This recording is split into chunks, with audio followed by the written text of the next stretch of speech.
Want to know how to leave a squad in Mobile Legends? Well, no worries. In this video, I'm going to show you an easy step-by-step guide on how to do it. It's super simple, so let's get right into it.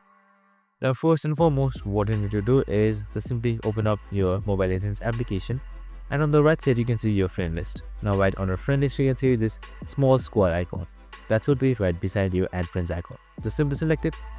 Now, once I've done that, right here you can see various options. Now, on the left side, simply head towards Squad Management. That should be on the bottom. Now, once you're under Squad Management here, you should be seeing Member Details. So make sure you are on Member Details and not under Applications. Now, once you're under Member Details, just simply sort up for your username. And for me, it's right here.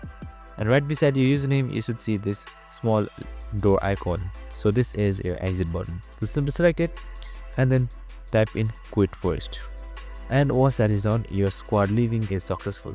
And that's it. I hope this video helped. If it did, make sure to like, subscribe and tune in with us for more of these videos. See you in the next one.